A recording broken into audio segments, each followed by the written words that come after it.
don't sleep with my window open anymore. No matter how hot outside it gets, that thing stays closed. It's been this way for a long time, since I was very young. It's not a real hit with the ladies during summertime. People usually recommend air conditioners, and I usually go with the prospect when I have company. But when it's in, I don't sleep well at all, because I can only imagine how easy it would be for anyone to bypass them. There is a single perk to an AC though. Well, and besides the relief from the hot stickiness of the summer's humidity. And that's the steady hum, which stifles the silence. I don't like the silence, you see. There was a time when it brought me an almost zen-like level of peace and tranquility. But now, I find it invasive, dangerous. Silence never comes alone. From time to time, I can still hear the chanting from my youth. I can hear them all, wordlessly, and yet with prestigious synchronicity and harmony with one another. Their conjoined voices echo out from the woods like the gentle and yet threatening breeze that precedes a violent hailstorm. Rhythmic, yet senseless.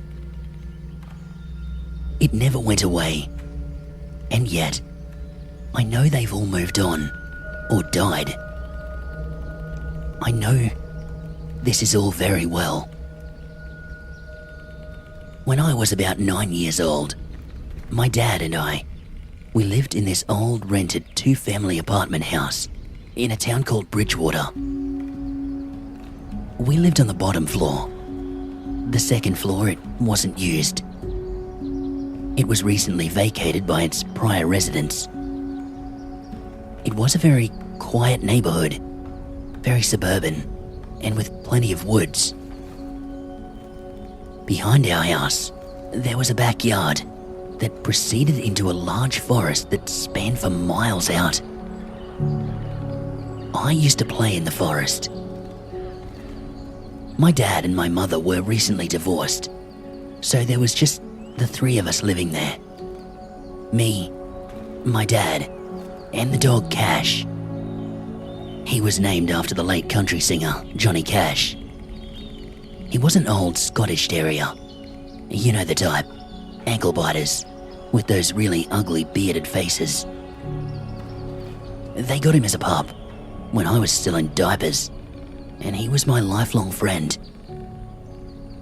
He may have been something of an idiot, but at the time, he was all I had. I cried and cried when Mum tried to take him. In the end, he was left in my father's care, for my sake. Cash and I would spend a lot of time playing in those woods. When you're young, your imagination is a very powerful thing, and the woods had an almost magic quality in terms of supplementation for my imagination. I would play army, build forts, climb trees. One time, me and Cash traveled in so far, I actually got lost. We were losing daylight, as it was October, and the light was fading at a much faster rate. I began to panic, afraid I'd be trapped out there in the pitch black. As we walked around, frantic for landmarks, anything familiar, that's when I saw it. The clearing, with a large rock in the center. It was not exactly uncommon to see graffiti and vandalism in the woods. A public forest is known quite well for trees with messages carved into them. Names, symbols, Brad and Jen forever in a cute little heart. Stuff like that. Not to mention the pseudo-gang names spray painted on rocks. That was the impression I got of this place. A hangout for older kids. But something wasn't right. Me, being only 9, my mind wasn't exactly capable of comprehending the connotations of symbols and other things. And yet, there was something really off about these images. I'd never seen anything like them before. The surrounding trees had crudely shaped images of what appeared to be a goat man figure, like a stick drawing with an unnecessarily detailed goat's head imposed over where you'd expect to see a very basic stick figure face. These images were drawn over and over and over again, all over the trees that surrounded the clearing, almost obsessively so. And not just at the basic human height either, but all up the trees, as if whoever had carved them had to use a ladder. The rock itself, that had red markings all over it, letters that I'd never seen before. Underneath, though, was written in black spray paint a message I actually could read. It read, "Behold the wisdom of the horned." And below that, there were 5 painted lines. They were all the same height, except for the 2 outer lines that were twice the height and spiraled outwards at the top. What really scared me about this place, though, were the dolls. They were hanging from the branches around the clearing. They appeared to have been woven out of sticks, and poorly so. Taking a closer look, I realized what was so scary about them. While the stick dolls were clearly constructed with the grace of shitty arts and crafts students, the heads of them were the dry and clean skulls of animals. I didn't know what animal they came from, but they were bleached white, dry and clean, in their hollow sockets. I can't explain it effectively, without sounding insane at least, but there was something sentient about them, watchful, pleading. I could feel their eyes on me, though they had none. I felt fear.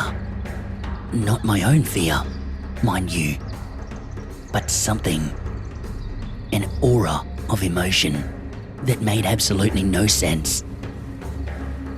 Have you ever been in an underage drinking party that got crashed by the cops? It's that kind of fear. The fear that comes synonymously with trouble. I can't explain why I did it, but I reached up and I touched one. Maybe it was a child's typical inquisitive nature that compelled me. Maybe it was fascination or an intense desire to quell my fear, to convince myself that they were just dolls and not watchful spirits, as I would eventually come to believe they were. When I touched it, the skull fell off. The doll unwound itself. Only a piece of it remained attached to the rawhide rope that it was suspended from. The skull cracked when it hit the ground. When it happened, there was a certainty that quelled inside of me.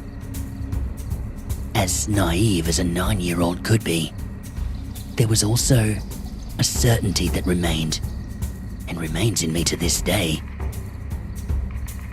I don't belong here. Cash immediately started barking when the doll fell, and it startled me so effectively that I let out a scream. I looked up. The sky was glowing red with the darkness not too far behind.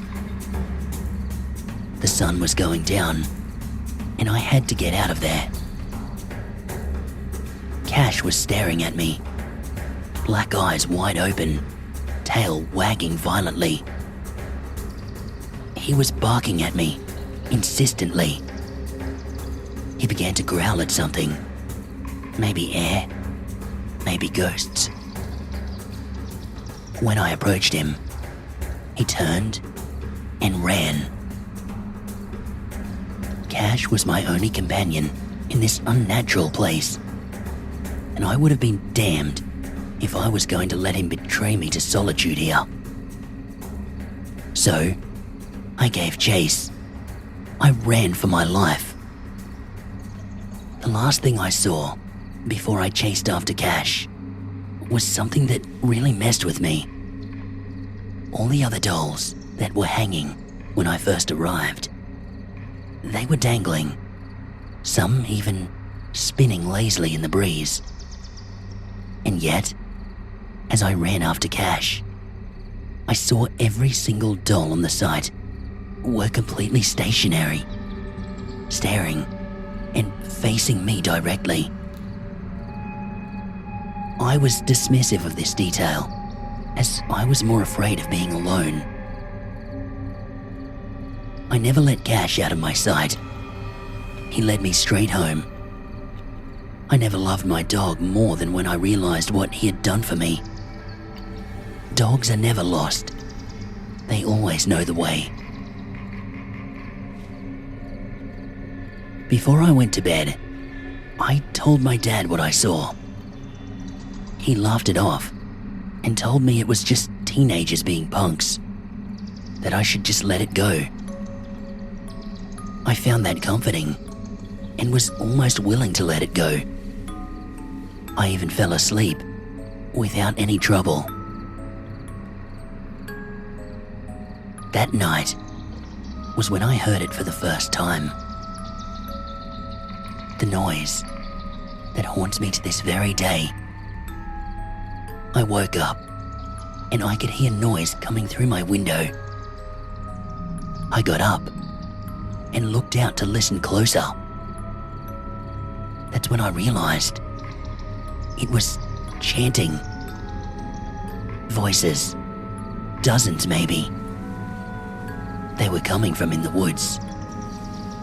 I could hear them, loudly and rhythmically. I didn't know what they were saying, but I could tell it was ceremonious, like a hymn you hear people sing in churches, except that it felt dark, violent even. I immediately thought about the clearing with the rock, the dolls, the fear. I knew in my bones that the chanting was coming from there. What scared me the most was that it wasn't far. It wasn't far at all. The chanting went on for hours. I just lay there in bed, wide-eyed, in fear, listening to this, praying that it would stop. It wouldn't though. It went on until around 4 a.m, when the early birds began to wake up. I stopped playing in those woods. My dad noticed the behavior immediately, and he asked if I was all right. I told him about the chanting, and again, he just shrugged his shoulders and said that it was probably teenagers drinking beers, having a party. I asked him why they would drink beer and chant the same sound for 5 hours. He told me they weren't chanting, that I imagined it, and that I should close the window from now on. I probably should have listened to him, but I didn't. Curiosity got the better of me. The next night, the chanting began again at exactly 11 o'clock. It seemed louder than before. I couldn't sleep hearing it, but I couldn't bring myself to close the window either. I don't know why I thought this way. Probably because I was just a kid. I dim-wittedly thought at the time that if I closed my window, I wouldn't be able to hear them coming if they decided to break in. The logic is very flawed, I know, that they would still be chanting as they emerge from the woods and cross my yard, and not be nice and quiet about it. But that's how I thought back then. That's why I couldn't close the window, because I had to know if they were coming. This went on for several days. Every night, from 11 to 4, exactly on the dot. Sometimes, I could see in the woods, way, way, way out there, a faint glow, like the light of a fire.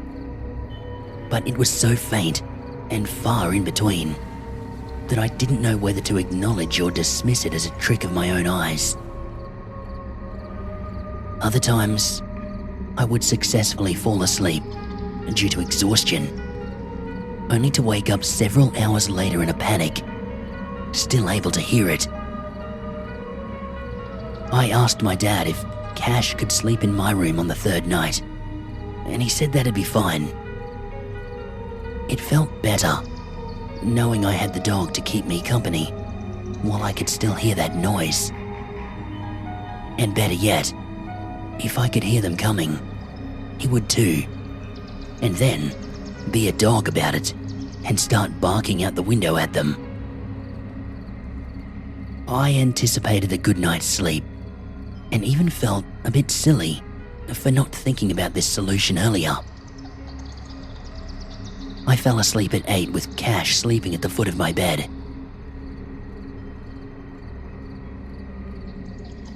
I woke up that night at about 11:15 to Cash barking. He was on his 2 hind legs, tail wagging spastically, and he was barking out the window, ears pointed straight up.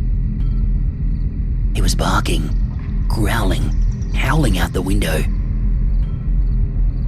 I immediately got out of bed and looked out the window towards the woods. Nothing. Nothing at all.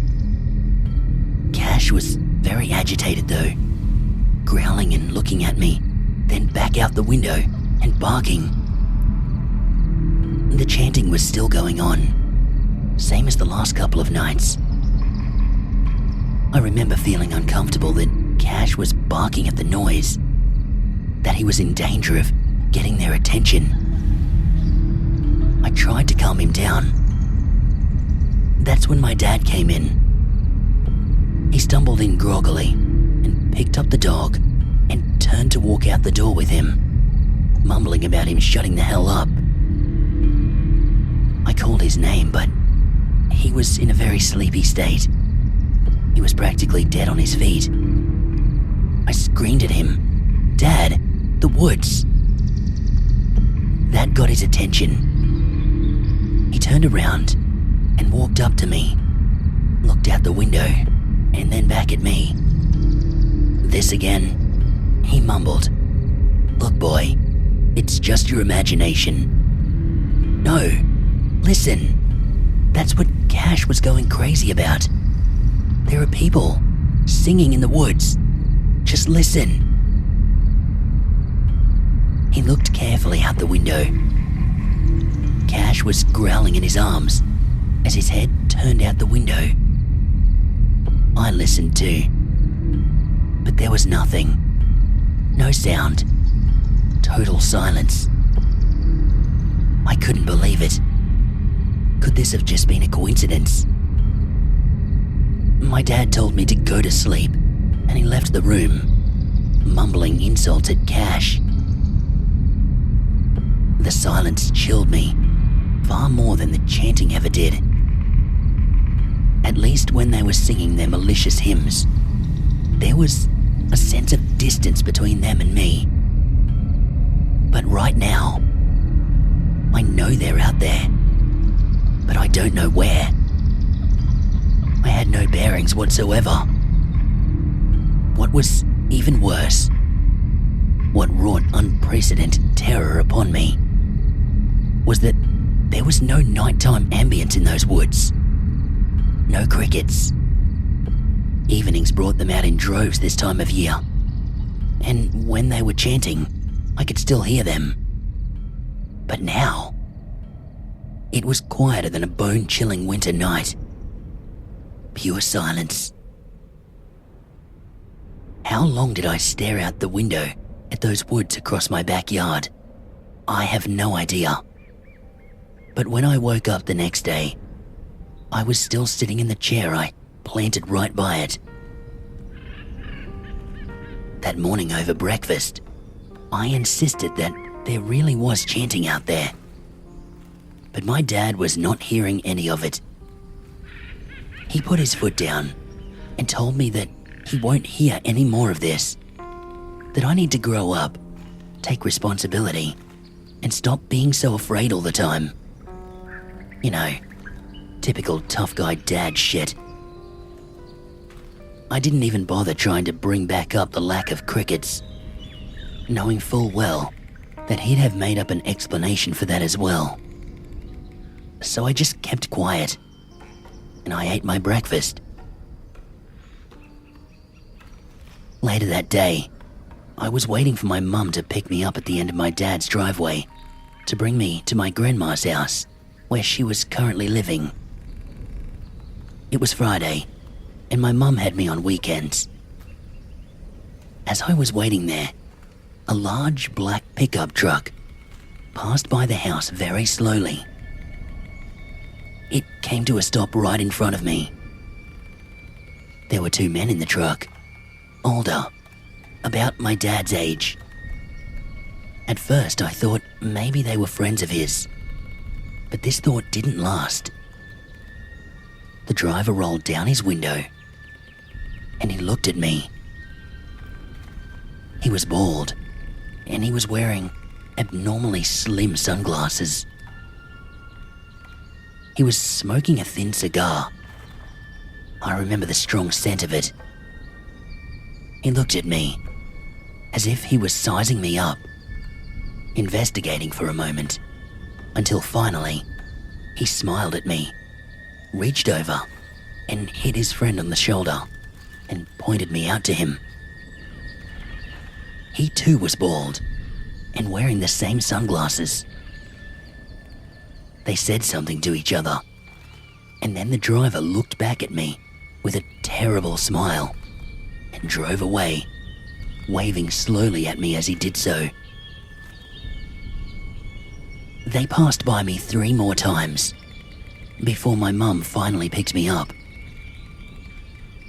I didn't give those two any thought and just took comfort in the thought that I would be sleeping somewhere else for the next couple of nights. The weekend went by without a hitch, and sleeping over at Grandma's house was such a relief. When I told her and Mum about the voices in the woods, they just looked at each other and told me to tell Dad about it. Frustrated, I argued that I did, but it was pointless. She too used the "it's just your imagination" crap, same as Dad. Not once during the whole experience did the memory leave my mind of the two men in the truck or the distant chanting. Soon enough, I would have to return. Sunday night came along, and I was dropped off back at my dad's place, where I would spend the whole day dreading the inevitable nightfall, dreading the answer of whether or not I would hear the chanting in the woods, hear the strange people sing their dark songs in unison. I begged my dad to let me keep cash in the room again, but he said no, leaving me to face what happened next alone. So, come bedtime, I was sitting in my chair by the window, staring into the darkness until the hour came. I stayed up until 11, expecting to hear it. But what I got was silence. No singing. No crickets either. Just pure silence. I couldn't tell if I was relieved or terrified. Maybe they all moved on. Maybe they went somewhere else to play their creepy games. It took quite some self-convincing, but I managed to calm myself to such a state of mind where I could actually go to sleep, knowing that I was safe. Reluctantly, I crawled into my bed and I closed my eyes.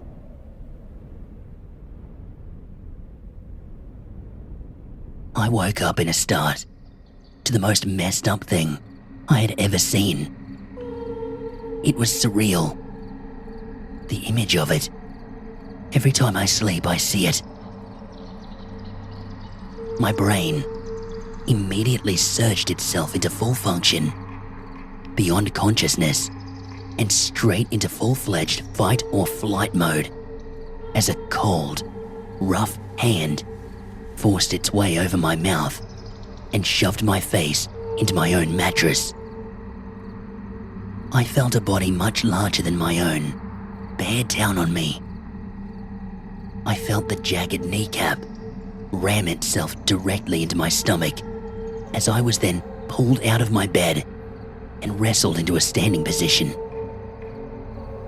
The cold hand still holding my mouth shut. Another hand wedging my left hand directly behind my back and pulling upwards until the pain became so unbearable I thought my arm might come off. Shh. A voice whispered into my ear. His breath was cold. Yes, said another voice across the room. My eyes were well adjusted to the darkness as it was, and I could see, through the moonlight shining into my now opened window, a man wearing a horrible, horrible mask. At first, I thought he had the head of a goat, but I knew better. The goat stared with lifeless marbles where its eyes should have been. Its head was a mask, made out of the severed head of a goat or a ram, not properly stuffed and half rotted. Its horns curled into spirals jutting out of its head, and random patches of the fur were missing, simply to show raw blistering skin. I tried to scream, but the hand over my mouth tightened its grip. My arm behind my back pulled to near breaking point. Scream, and we will kill you, the voice whispered into my ear. My eyes couldn't, no, they wouldn't, break away from that horrible person wearing that severed goat's head as a mask. He was shirtless, wearing a necklace of what appeared to be bones. He was horribly emaciated, and there were markings all up and down his torso. In his right hand, he held a knife, about the size of my forearm. Its build wasn't like any knife I had ever seen. It took a step closer to me, and he pressed it up against my throat. The steel was bitterly cold, and the tip of the blade was sharper than anything I'd ever felt. It would take less than 4 ounces of pressure to open my throat, and they knew that I knew that. I could not cry. I couldn't even breathe. In its other hand, it held a small, basic candle. Tomorrow, the thing said, his voice muffled by the lifeless dead goat mask. You will exit your house at midnight. You will light this candle, place it on the ground in the center of your yard, and you will sit behind it, legs crossed, right foot on top of your left knee, and vice versa. If you don't do this, the voice whispered into my ear, the blood of your loved ones will be on your hands." The goat man quickly retreated the blade from my neck. I don't remember what happened next. I remember waking up in my bed, panting and crying. My dad came in to see what was wrong with me, and when I told him, he told me it was just a nightmare. At this point, he sat down at the end of my bed. He looked very wary, like he didn't want to say what he was about to say. He rubbed his eyes and wearily explained to me that this was all just me stressing out over the divorce, that maybe we should look into talking to a therapist about these voices and hallucinations I've been having. I remember feeling so betrayed, so alone by the unfairness of that. I argued with him that everything I was seeing and hearing was true, but it was too late. He and Mum talked it out. My behaviour, my claims. They thought that I was losing my shit over the divorce. Their minds were made up. Nothing I would be able to say would have convinced them otherwise. And of course, in hindsight, it only made perfect sense. Who would believe a 9-year-old when they say that they're hearing voices? I was silent the whole day. Cash sat with me in my room as I wasted the daylight playing video games. I didn't speak to my old man, not once. I could see the weary look on his face when he'd walk by my room, but he didn't want to press the issue. He looked just as defeated as I did. He spent most of the day on the phone. It wasn't until later that day I found myself recalling what the goat thing said to me before everything had gone dark. It told me that I had to light a candle at midnight. But when I woke up that morning, there was nothing in my room. There was a sudden sense of hope, because when I searched around my room, trying to find his candle, it was nowhere to be found. Never, even to this day, have I searched so hard for something, only to be frantically pleased by the end results. It was just gone. Had I been alleviated from the duties imposed on me by these strange interlopers? The relief was unbelievable. Like I was severed from a horrible burden. Even the thought of being forced to see a shrink didn't seem so harsh now, compared to the prospect that maybe these attackers really were just a bad dream. A severely realistic dream, mind you, but a dream nonetheless. Maybe, the whole situation was over. Maybe these horrible people really had moved on. Maybe that goat man was simply a mental projection of my own imaginative expectation towards whatever it was that those unnatural proceedings just beyond my sights were. You know, speculation.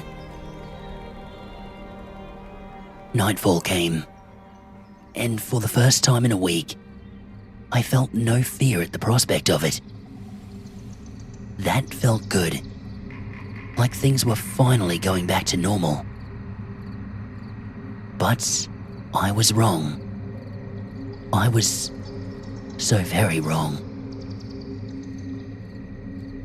When I placed my head on the pillow, eyes already closing, consciousness already drifting away, I felt a lump under my pillow.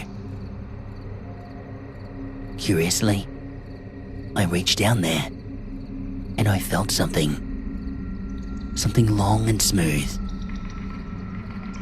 I pulled out a candle, a tall, thin wax candle with a nice long wick. It was red, just like that one that the goat man was holding. My heart sank. My mouth went dry. Tears ran down my cheeks. And in that moment, I relived the entirety of last night all over again, down to the very last detail, where the guy holding me whispered in my ear about how the blood of the ones I loved would be on my hands. Suddenly, I was back in hell. I was back in the realm of terror. How did they get the candle under my pillow? Had I overlooked it this whole time? I lay in bed until midnight. I did not dare close my eyes, for fear of being held at knife point again. For fear of coming face to face with that horrible goat creature. The night was silent.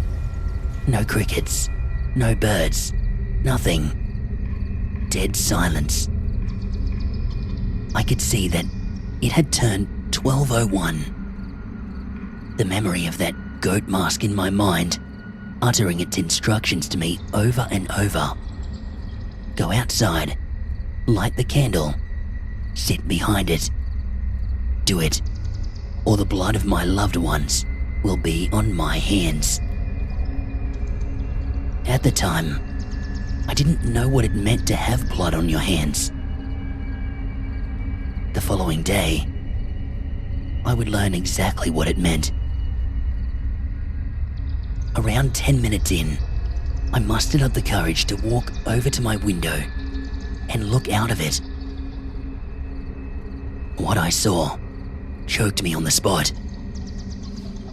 Side by side, at the entrance of the woods, I saw men. They were shadowed by the night and standing side by side. There must have been 20 of them. None of them was saying anything. They were all dead silent, and I could feel their eyes burning into me. It was just as strong as when I had felt the eyes of those dolls on my back at their sight. In a way, they felt like the same presence, the same intelligence. I can't explain. And then I saw him, the goat man, or rather, the silhouette of him, standing in the center of the figures. He was still as the night, but I could make out that face shape, the jutting horns. I could make it all out. I chickened out. I could not go out there. I just couldn't. I hid in my bed, blankets over my head, and I shut my eyes tight, crying all night. I didn't fall asleep until I heard the early morning birds.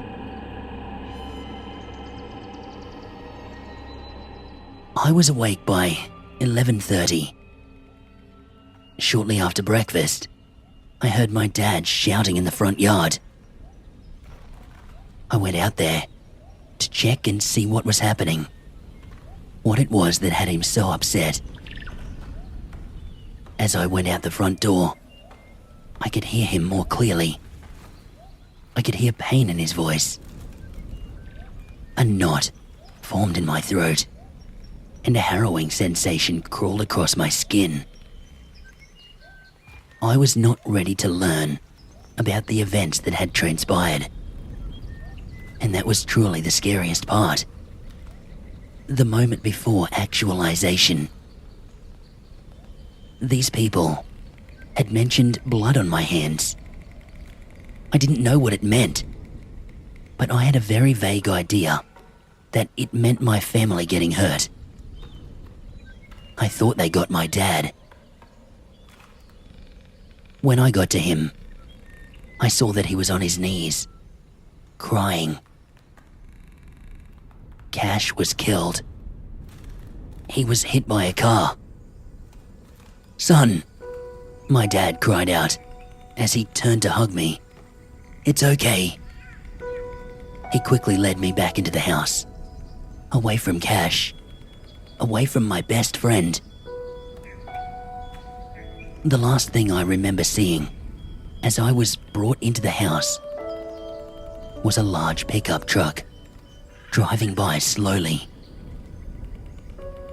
I saw those same two bald men, as old as Dad, staring at me through oddly slim sunglasses. I saw blood on their right front tire, and I saw the driver point directly at me.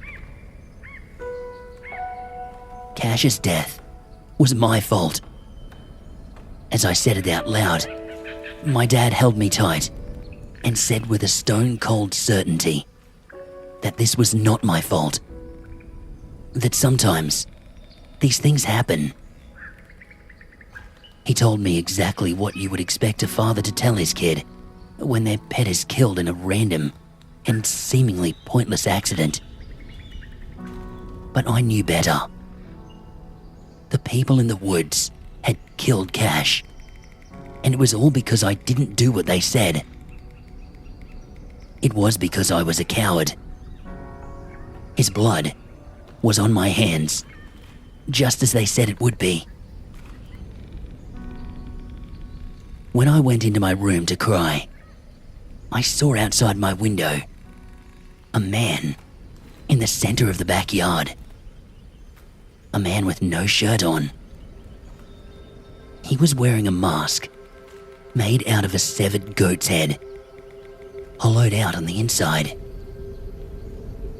In the daylight, it was far more disturbing to see, because I could almost smell the lack of sanitation that it had to have exerted. I could see that it was surrounded by flies. But even worse than that, I saw a note that it was holding up. A piece of paper with a single word written across it. Midnight. I couldn't handle it. I ran outside to chase him down. But when I got outside, the thing was gone. My hate and anger somehow superseded my guilt and sadness, because I ran far into the woods before realizing that this time, if I got lost, I would not have Cash to lead me back to the house. I would be all alone. No, not alone. I would have whatever was in those woods with me. I could feel eyes in there. I could feel eyes everywhere. My every move was being watched, from the autumn canopy to the bushes just yards away. I knew there were eyes everywhere, that I was surrounded in here. And as my senses became more clear from the adrenaline-fueled rage I was experiencing, I realized that it was getting stronger by the minute. Then I noticed the smell. The stench. At the time, I thought it smelled like bad milk or bologna left in the refrigerator for too long. It was strong. Too strong. My eyes began to water, and I could feel my stomach begin to turn. How could a smell be so painful to endure? Then it occurred to me. They killed my best friend. There was only one more life they could take. My dad's. The presence became stronger. I could hear whispering in the wind. The smell grew more powerful with every breath. Any second, I was certain that I would be overwhelmed by God knows what. I realized that if I didn't do what they demanded of me, I would be taken here and now. What could I have done? I shook my head and I began to cry. Okay, I'll do it." The relief was instantaneous. The woods became brighter. The smell subsided. The feeling of being watched, replaced by what could only be described as serenity. The forest went from a den of unspeakable terror to a place of, well, it was just the woods again, just as it always had been. I came back home and I helped my dad dig Cash's grave. We said our goodbyes and we buried him. We made up a cute little dog bone shaped tombstone out of leftover wood from Dad's old workshop. And that was that. My mum came over that day and we all went out to dinner at, well, I won't say where. The food was the best I ever had. We gave Cash a little toast, and that was that. In the back of my mind, though, midnight. I spent another silent night staring at my clock, watching the numbers transform into the next every 60 seconds. The wait was agonizing. Each passing minute was like a minute removed from my life. That night, I was quite certain that I was going to die, and I was trapped. They would have killed my parents if I tried anything. Killing Cash made that entirely too clear to me. 11:55, 11:56, 11:57, 11:58, 11:59. I looked out the window. There they all were again, side by side. Shadows of people, and the goat man in the center. All their eyes were on me. I looked at the clock. Midnight. I looked back out the window. They were all gone. They knew that I was going to come out tonight. They killed my dog, and then, threatening to kill me on the spot after I followed them into the woods. They knew I was broken. My spirits shattered, but I was more afraid of what would happen if I didn't go out there, over what might happen if I did. I grabbed the candle and I walked into my backyard. The darkness was thick, thicker than usual, and that smell, sour milk, spoiled lunch meat, blood, rot, decay, shit, puke, bile, death. My skin began to crawl, and a shiver took me over. Breathing became very difficult. I could scarcely make out the forest before me. It wasn't just an entrance or a boundary. It was a living, breathing thing, and it was anticipating my every movement. As I took a step into my yard, a jolt of terror shot through me as I passed through the motion sensors and activated the backyard light. There was relief in the light, safety at least, for a little while anyway. I used my father's lighter to spark up the candle. I planted it onto the cold, dewy grass, and I sat down nice and slowly, ready to cross my legs. I never sat in the full position that they instructed me to, because as I was in the process of sitting down, I saw it. 2 green eyes.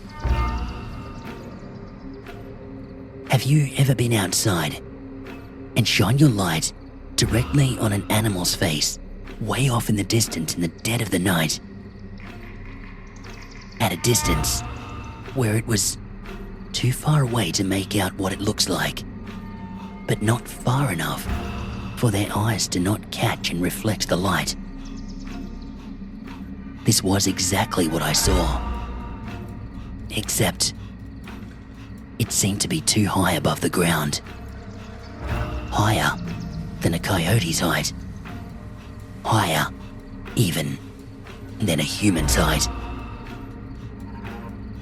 It appeared to be pacing back and forth in the woods. I could hear the leaves shuffling with every step it was taking, constantly coming in and out of existence due to the unseen trees eclipsing those glowing shards of light, those glaring eyes.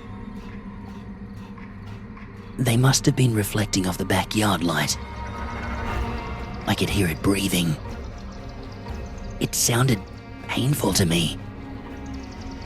The air came out in short, sporadic breaths, and when it did, I felt the huffs of frozen air, rank with that rotten stench, go right through me. I don't remember how long it paced like this, never leaving the outskirts of the woods, never breaking eye contact with me. Every now and then, it would stop and lower closer to the ground until its eyes were level with me. It would remain in that position, like a cat low to the ground, prepping to pounce on its prey.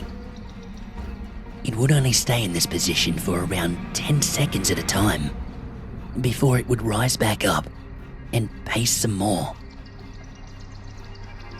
After it had done this several times, I realized something was stopping it. The light. I was dumbstruck, frozen in place. My throat was so tight. The air was barely getting into me, barely getting out of me. There was a powerful sense etched within my soul that any sudden movement would have sent this unspeakable thing into a frenzy at me, light or not. I didn't know if it was going to outright kill me here in the backyard, or if it was going to drag me into the woods, eat me alive out there. I didn't know what the relationship was between this thing and the psychopaths that had ordered me out here. What I did know is that with each moment that it wasn't getting me, it was getting angrier. I couldn't let it get me. I couldn't let it take me away. Theoretically, I was safe in the light. Except the thing was that this motion sensor light ran on a timer. I knew that timer would soon run out. And when it did, the light would go, and nothing would be stopping it from getting me. With all my courage, all my willpower, I forced myself to stand up, letting out a hoarse breath. The eyes immediately stopped moving when it saw me stand up. I could not tell you for certain, but I was almost positive they narrowed. The prospect of me escaping infuriated it to such a level that it began to stalk towards me.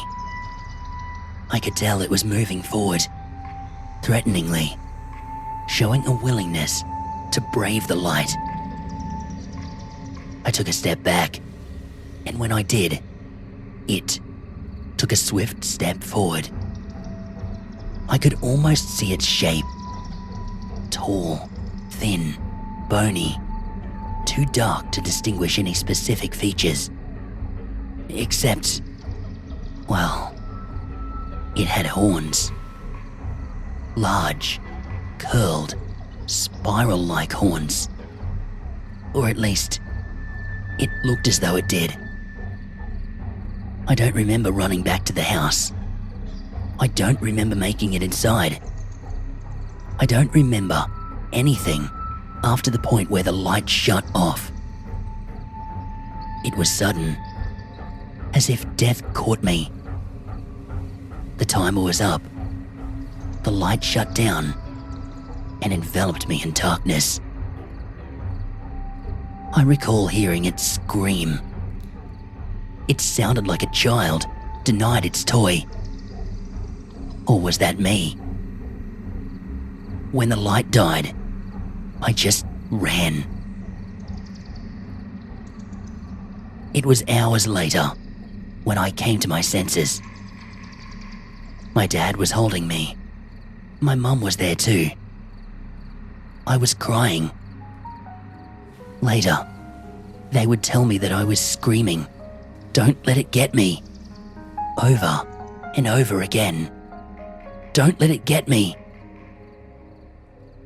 I don't remember it myself. I never saw that thing again. I never saw the man with the goat mask again. The two old men in the pickup truck, I never saw them again either. From that day forward, I always slept with the window shut tight. The next day, my dad and my mum took me outside to explain that nothing had happened. We saw displaced grass mixed with mud. We even saw gore marks on the trees. I thought that this would be evidence enough to plead my case, but it wasn't. My dad laughed at me, telling me he had figured the whole thing out. I had had an encounter with a deer. Those markings in the tree were from antlers, and it charged at me because it felt threatened. This was such a convenient explanation that I wished to God that it was true, but I knew otherwise. Several weeks later, I heard that there was a missing person search that took place in those woods, but I myself had not seen or heard anything at that time. My dad and my therapist insisted that this knowledge would only enable my tendencies as a schizophrenic, so they said. So they stopped me from looking into it.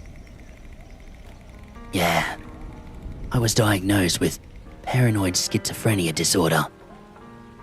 They said I got it through my inability to cope with the divorce. They told me that I had retracted into a delusion because I felt responsible for the family's collapse, and that my youthful, undeveloped mind couldn't process the guilt properly. That these cultists and their beast were just agents of personal symbolism. Something like that. For a while, I believed everything they told me. The lies felt safe. The lies were comfortable. Several years later, they would tell me that I would have made a full recovery. It was an easy process, since I never had another encounter again. At that point in time, I was so angry. I just told them what they wanted to hear. When I became old enough, I severed all ties with my parents, and I moved out of state. Once I was on my own, I looked into the town's archives and researched as much information as I could about that era, back when I was 9. The missing persons report, the manhunt in those woods, it had lasted only several days, and all they found was one man. He was torn apart, his limbs removed, his organs missing. They found that he was wearing a peculiar mask, the head of a ram, but its innards were carefully carved and hollowed to fit over a human's head. When they removed the helmet, they saw that he had died with an expression of absolute horror. I took pleasure in that. I would like to believe that these men were cultists, that they were attempting to appease some unseen, unnamed god. A god that absolutely should not have existed. A god that had no right to walk among man, and that during their attempt to appease it, I had botched their ritual by breaking an important piece of the process. The doll. And in their attempt to salvage it, they forced me into offering myself up as a sacrifice to it. But its failure to do whatever it was going to do to me that night destroyed the whole operation. I would prefer to believe that in the name of vengeance, this angry thing turned on its own worshippers, killing them all and dragging them all back to wherever it came from. It's the only thing that makes sense to me. There is just one thing I still can't figure out. Why is it that no matter where I go, when I'm all alone, in quiet places, in the dead of the night, why can I still hear them chanting that unholy sermon? The one I heard so long ago in the woods, when I was 9.